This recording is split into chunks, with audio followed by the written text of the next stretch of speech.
오늘 마지막에 할 말이 있으려면 이러한 제목으로 함께 은혜를 나누고자 합니다. 여러분들, 사람은 가장 소중한 말을 언제 하죠? 언제 합니까? 마지막 임종 때죠. 어떤 성도님이 임종이 다가와 자녀들을 불러놓고 이런 유언을 하고 돌아가셨다고 합니다. 얘들아, 나는 너희들에게 특별히 남길 것이 없다. 남길 말이 없다. 다만 너희들이 내가 어떻게 살아왔는지 알지 않느냐. 나는 다른 것은 다 못해도 내가 주님을 사랑했고 주님을 섬기기 위해 최선을 다했다. 너희들도 그렇게 살아주기를 바란다. 아무것도 아닌 유언 같지만 이보다 더 훌륭한 유언이 있을까요? 세상 사람들에게 한 것이 아닙니다. 누구보다도 자신을 가장 잘 아는 그 자녀들에게 그런 유언을 남긴 거예요. 사람은 누구나 무슨 말이든지 남기기 마련입니다. 어떤 사람은 먼 여행을 갈 때도 유언장을 쓰는 사람이 있어요. 안타깝게도 저희 아버지는 갑자기 돌아가셨기 때문에 어떤 유언도 남기지 못했습니다. 또 어떤 분은 딱히 할 말이 없는 분이 있어요. 미안하다, 그 한마디만이라도 하면 좋겠는데 할 말이 없어요. 여러분, 우리는 할 말이 있어야 합니다. 할 말이 있는 인생을 살아야 합니다. 왜냐하면 우리는 다 마지막을 맞이하기 마련입니다. 그게 인생의 마지막이든지 아니면 이곳에 있다가 다른 곳으로 떠나는 것이든지 아니면 어떤 사역을 맡아서 하다가 내려놓는 것이든 어떤 식으로든지 마지막에 그 마지막을 맞을 텐데 그때 내가 어떻게 살았는가 그 모습에 따라서 할 말이 있을 수도 있고 또 할 말이 없을 수도 있을 것입니다. 할 말이 있는 인생을 살 수 있기를 바랍니다. 오늘 본문은요, 바울의 유명한 밀레도 고별 설교라고 합니다. 3년간 생사를 같이 한 에베소 교회 장로들에게 남기는 유언과도 같은 말씀이에요. 바울은 예루살렘으로 가는 길에 에베소에 들리면 너무 시간이 지체되니까 그냥 배가 잠깐 밀레도에 정박한 틈을 타서 에베소에 있는 가정교회들을 섬기는 장로들을 부릅니다. 그리고는 우리가 살아서는 다시 만나기 어려울 것입니다. 왜냐하면 바울이 예루살렘에 가면 그를 죽이고자 하는 자들이 너무 많기 때문에. 그러면서 고별 인사를 하면서 나는 이런 삶을 살았습니다. 그러니까 여러분도 이렇게 사십시오. 마지막 권면을 합니다. 이 장면을 보면서 참 사도 바울은 마지막에 할 말이 있는 그런 인생을 살았구나, 그런 생각이 드는 거예요. 저와 여러분이 오늘 말씀을 통해서 하나님과 사람 앞에서 어떤 삶을 살아야 할까 되돌아보고 우리도 그렇게 마지막에 할 말이 인생을 살아야겠다 다짐해 보는 은혜의 시간이 될 수 있기를 바랍니다. 그런 시간이 되었으면 좋겠어요. 자, 우리가 할 말 있는 인생을 살려면요, 먼저 예수님이 중심이 되는 삶을 살아야 한다는 것입니다. 예수님이 중심이 되는 삶. 자, 28절에 보니까요, 바울이 먼저 아시아에서 온 첫날부터 지금까지 항상 그들 가운데서 복음을 가르치고 서로 교제했던 것과 그리고 그가 행했던 모든 것들을 회상하는 말로 시작을 합니다. 그는 3년 동안 에베소 교회에서 목회를 하면서 모든 겸손과 눈물로 그리고 시험을 참고 주님을 섬겼다. 주님을 섬겼다, 이렇게 고백합니다. 여러분, 목회라는 건요, 주님을 섬기는 것이다, 이렇게 말씀하고 있어요. 우리가 목장을 섬기는 것도 주님을 섬기는 것이다. 목회라는 게 사람을 섬기는 것이지만 그 사람을 통해서 주님을 섬기는 것입니다. 왜냐하면 28절에 있듯이 하나님께서 자기 아들의 피로 사신 것이 교회이기 때문입니다. 교회는 건물이 아닙니다. 이런 예배당의 교회가 아닙니다. 교회는 그리스도께서 피로 구원하신 자들, 나를 위해 죽으시고 부활하신 예수님을 나의 주요 그리스도로 고백한 신앙 고백 공동체, 예수 이름으로 모인 예수 생명 공동체가 교회입니다. 주님의 교회, 주님의 백성을 돌보고 섬기는 거, 이게 목회라는 거예요. 주님을 섬기되 모든 겸손과 눈물과 인내로 섬겼다.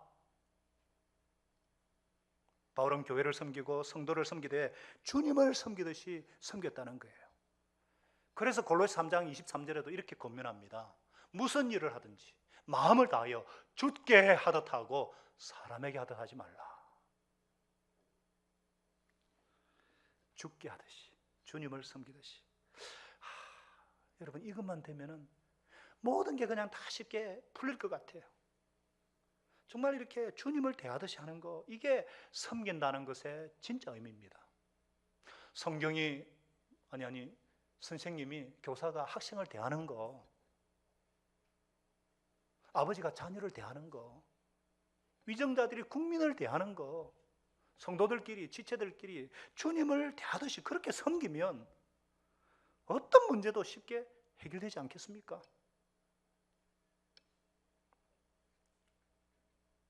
바울은 성도를 섬기되 모든 겸손으로 섬겼다는 거예요.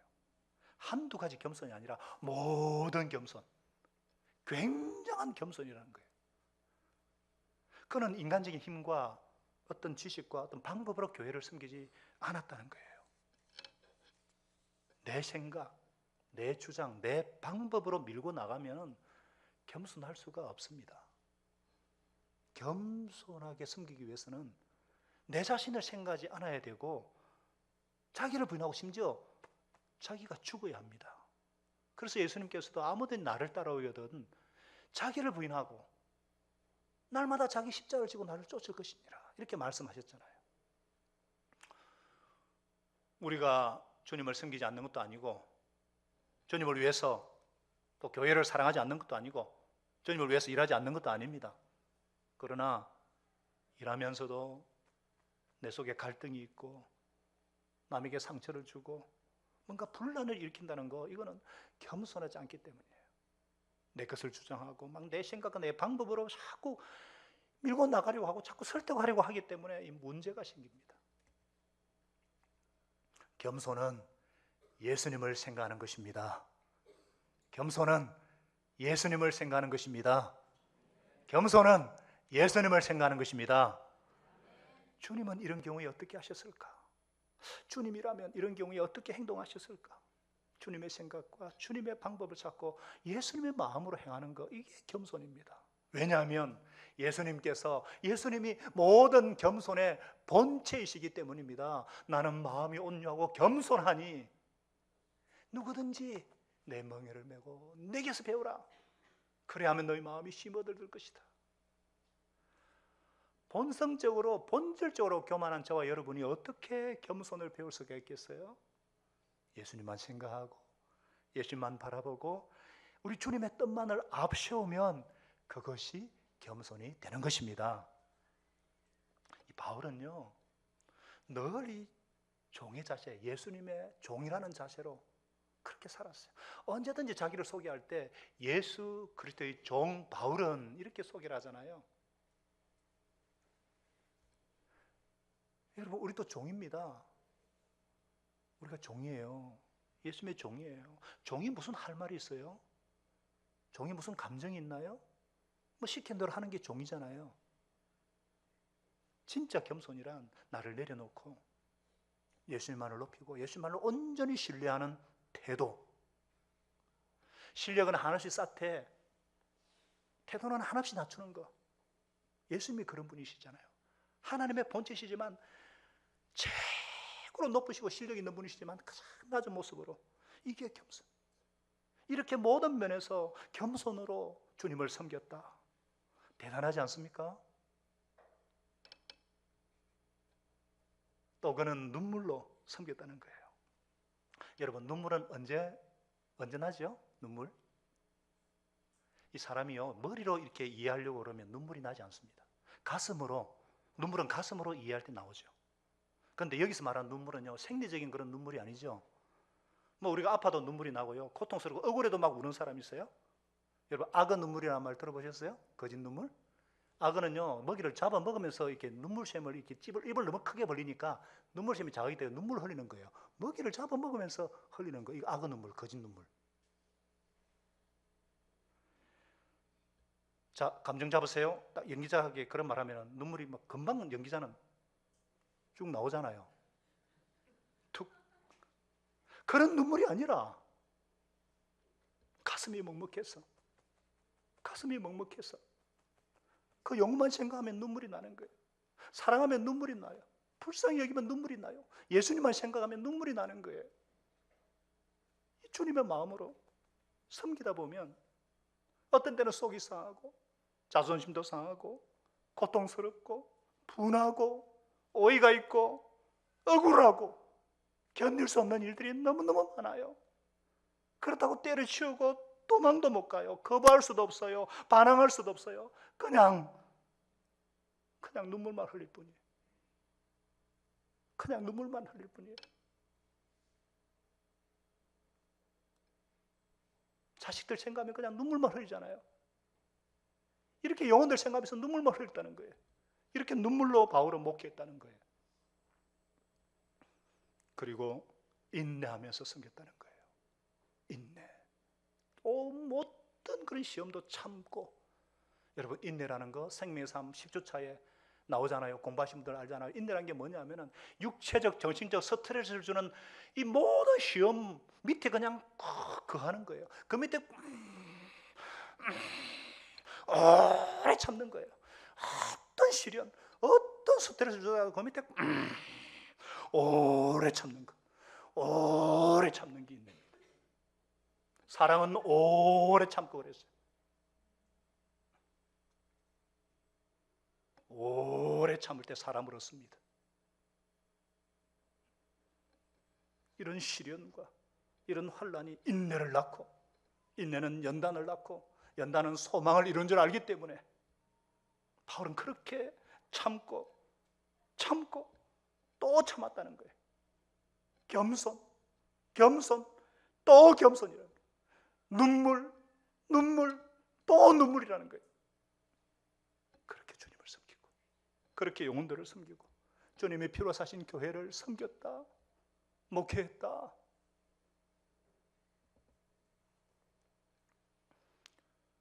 그러면서도 유익하다는 것은 예수 그리스도의 말씀, 복음을 말합니다. 이 복음을 당당하게, 유익한 것은 무엇이든지 회당에서나 공예배에서나 가정집에서나 목장에서나 막 거리낌 없이 다 전하고 가르쳤다. 어떤 곳이든지 사람이 있으면 그리스도의 복음을 전파하고 가르치는 일에 가장 중요한 사역의 목표로 삼았다는 거예요. 아무 이익이 생기지 않는다 할지라도 예수 그리스도를 전했다는 그 자체가 기쁨이 되고 축복이 되는 삶을 살았다는 거예요. 어떤 사람들은 분위기를 만들어줘야 일하고 어떤 위치에 세워야 일을 하고 그러는데, 뭐 분위기, 뭐 위치, 환경보다 예수님이 중요합니다. 예수님의 복음, 어떤 상황이든지 예수 그리스도의 복음을 가르치고 전했다는 거예요. 그래서 바울은 당당하게 누구에게든지 하나님께 대한 회개, 주 예수에 대한 믿음을 전파했다. 참된 구원은 여러분 회개로부터 시작됩니다. 구원은 회개로부터 시작됩니다. 아니, 헌 것을 벗지 않고 어떻게 새 것을 입을 수가 있나요? 어떻게 더러운 물을 버리지 않고 맑은 물을 담을 수가 있죠? 내 인생이 정리되지 않으면 하나님의 구원이 올 수가 없습니다. 인생이 내 마음대로 안 되는 것은 인생의 주인이 내가 아니기 때문이에요. 마치 자동차가 고장이 나면은 그것을 만든 공장이나 사람이 고칠 수 있듯이 인생의 주인이신 하나님께로 돌이키는 것, 하나님께로 돌아오는 것이 회개입니다. 뭐라고요? 하나님께로 돌아오는 거예요. 내 마음대로 내가 주인되어 살던 거 다 벗어버리고 정말 내 마음을 돌이키고 생활을 돌이키고 습관을 돌이켜서 하나님께로 돌아오는 거. 그리고 나서 이런 어쩔 수 없는 나, 망가진 나, 부서진 나를 위해서 예수님께서 십자가에서 피 흘려 돌아가신 거. 그래서 그 피가 내 죄를 깨끗이 씻어주셨다는 사실. 그리고 예수님이 부활하셔서 영원한 삶을, 영원한 생명을 살 것이라는 그 믿음을 통해서 우리의 구원이 완성이 됩니다. 이런 회개와 믿음, 하나님께 대한 회개, 주 예수께 대한 믿음,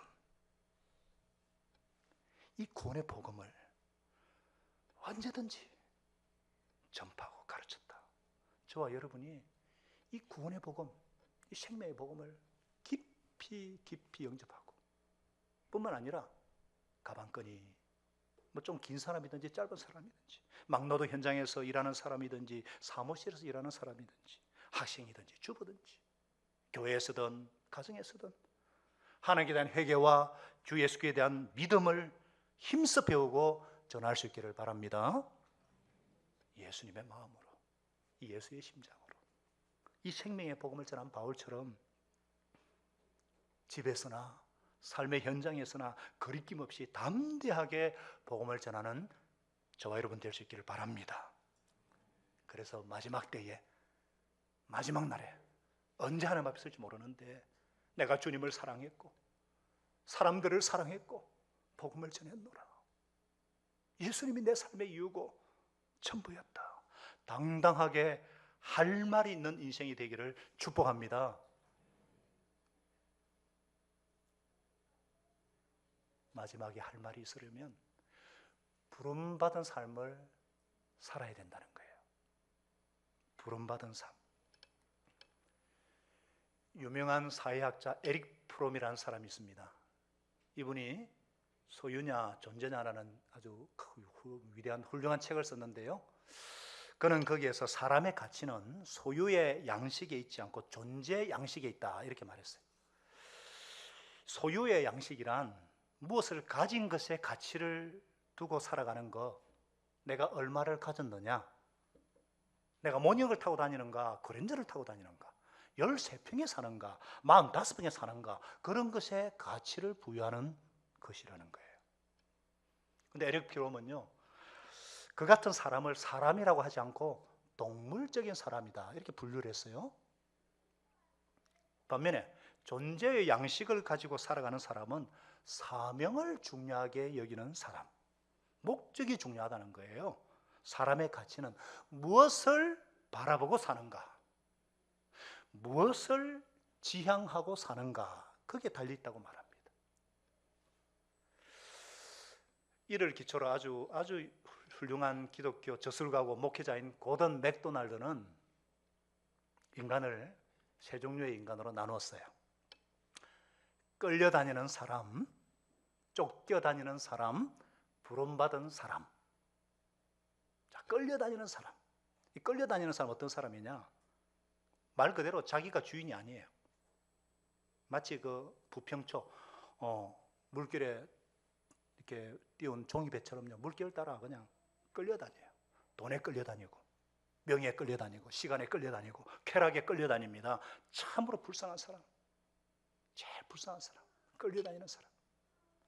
그리고 쫓겨다니는 사람은 굉장히 열심히 일하는 사람이에요. 막 밤을 새워서 사업을 일으키고 막 능력이 대단한 사람인데 늘 바빠요. 항상 바쁘다는 말이 입에 달려있어요.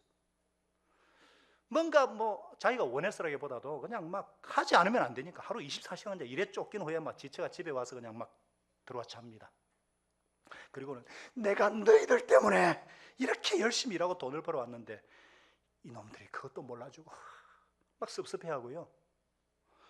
그러니까 자신의 처지를 막 설명하려고 하지만은 막 그게 또 설교가 되고 잔소리가 돼가지고 막 애들은 들은 척도 안 하고 막 서로 화만 내는 것으로 막 끝나고.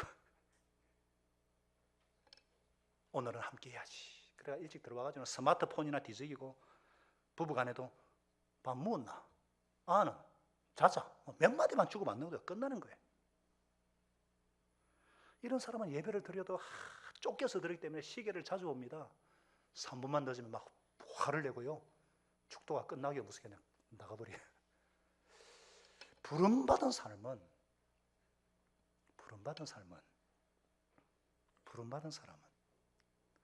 하나님께서 내 인생에 두신 뜻이 무엇인가 그것을 생각하고 그것이 무엇인지 분명히 알고 그 일을 이루어 드리기에 살아가는 사람들, 목적이 이끄는 삶. 우리는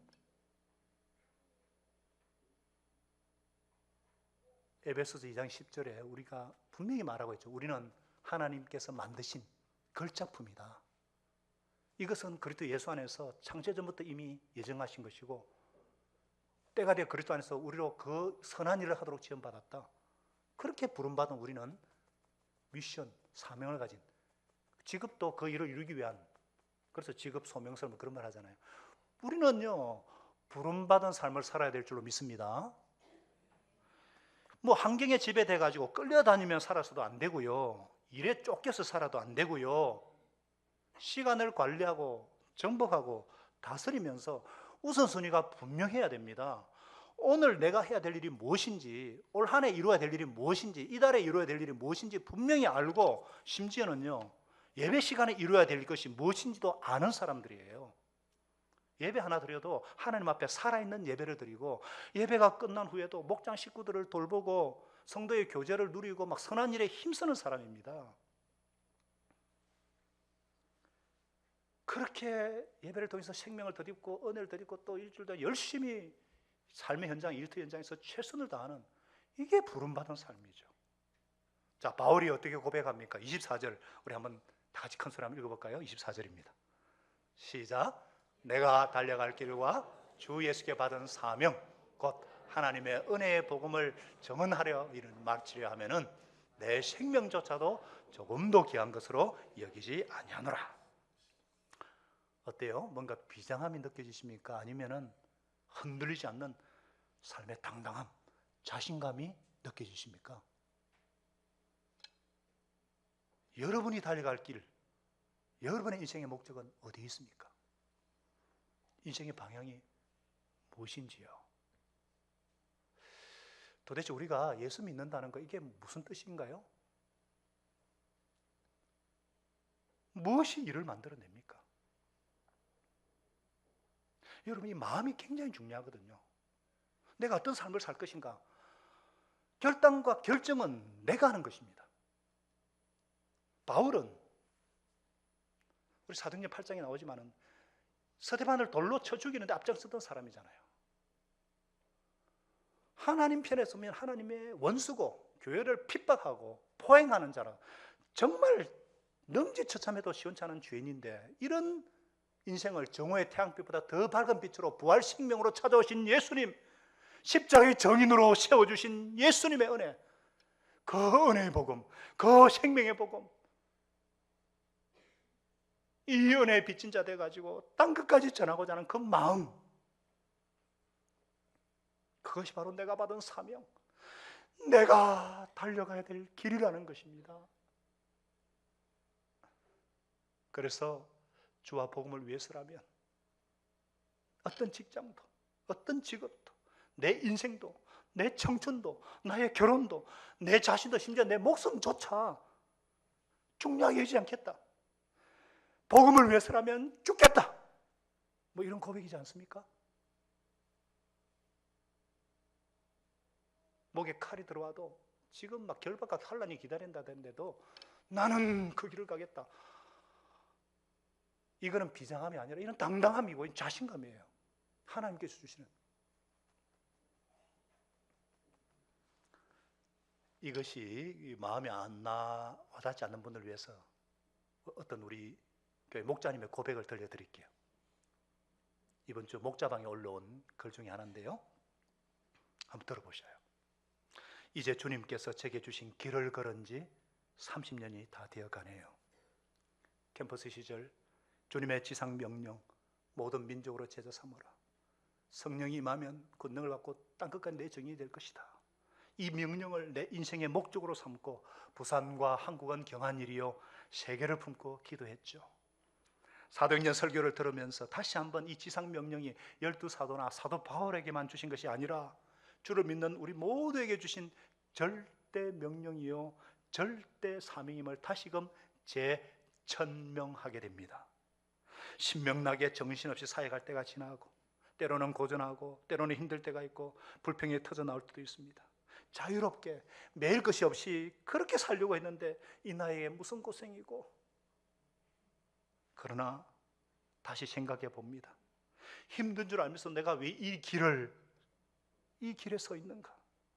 매일 함께 주중에 목장 예배를 드리려고 목원들과 힘든 씨름을 계속하고 있는가? 이것도 힘든데 나이 많은 내가 10대들의 목장, 교육 목자까지 맡아 세대차 나이 차이를 극복해 보려고 이 고생을 하는가?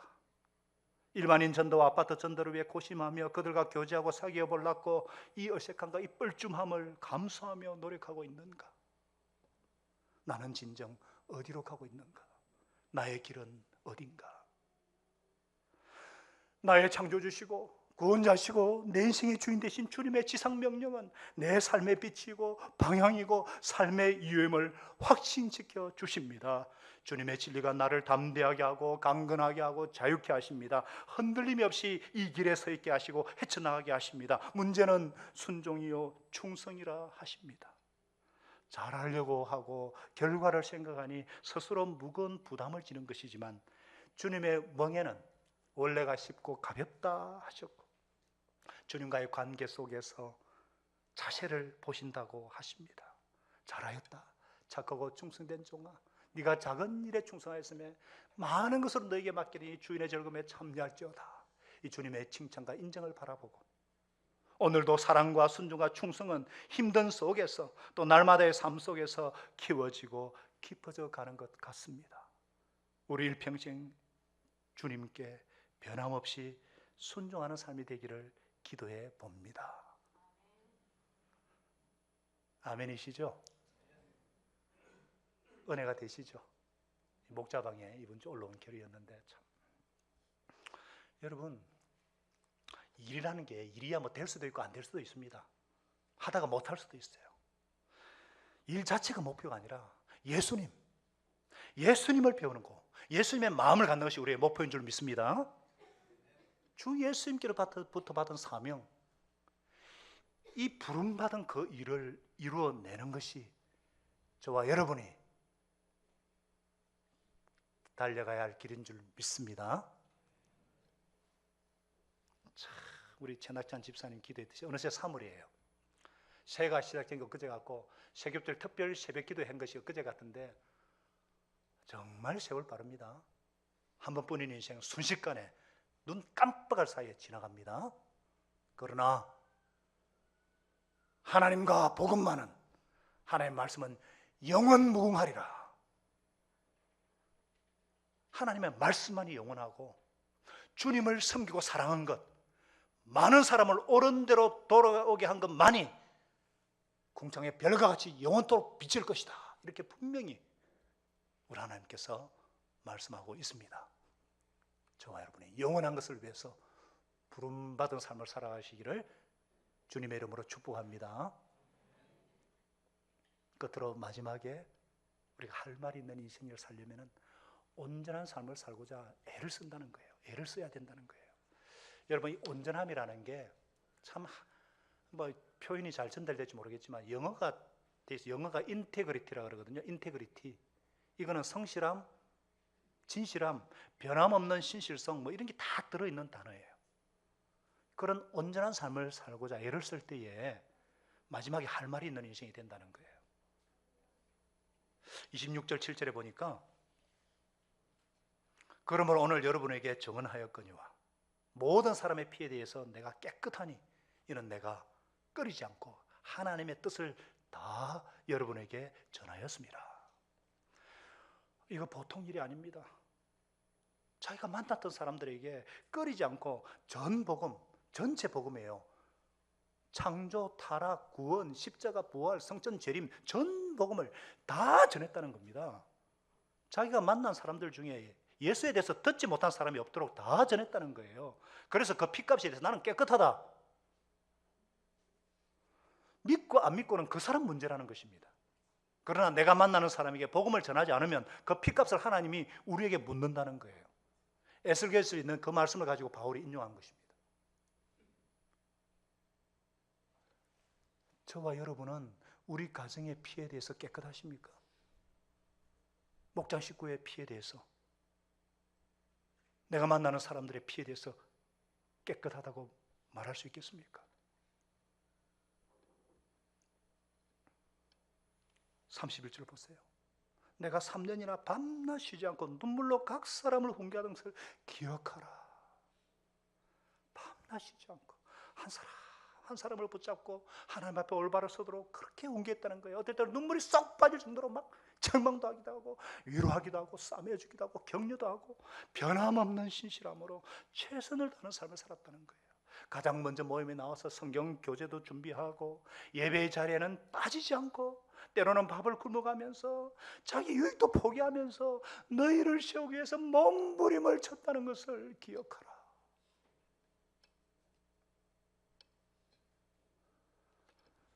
우리는 어떻습니까? 변함없는 신실함으로 그렇게 살고 계십니까? 상황을 탓하고 오늘을 낭비하지는 않는지.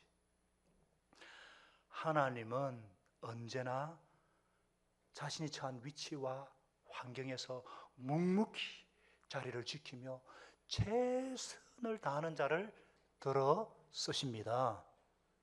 이렇게 온전한 삶을 살고자 애를 쓸 때에 결국 마지막에 할 말이 있는 사람이 되어 간다는 거예요.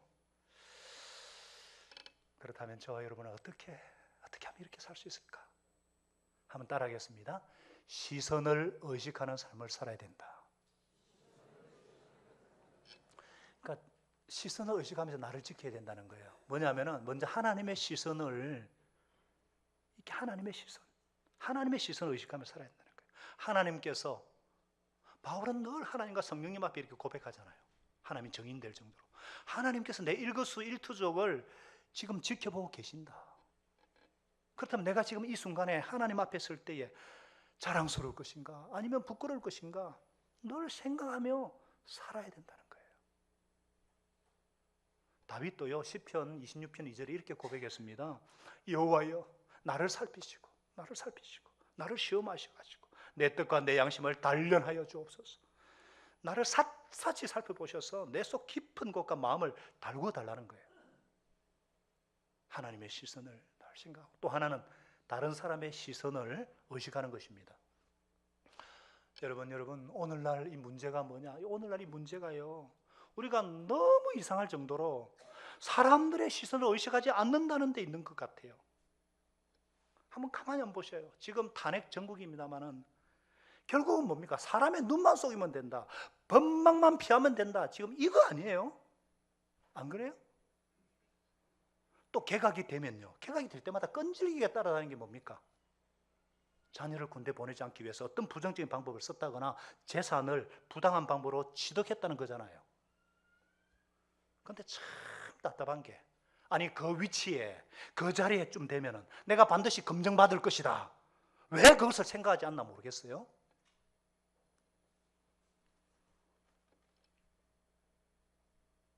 그런데 누구도 예의 없이 참 그런 것 같아. 왜 그런가? 오늘날 세태가요, 내가 너무너무 중요하기 때문에 막 다른 사람의 눈은 막 의식하지 말고 막 네 알아 해라, 이런 교육을 워낙에 많이 받은 이유가 아닌가 싶어요. 남이 뭐라고 하든지 네 마음대로 하겠다, 내 마음대로 하겠다.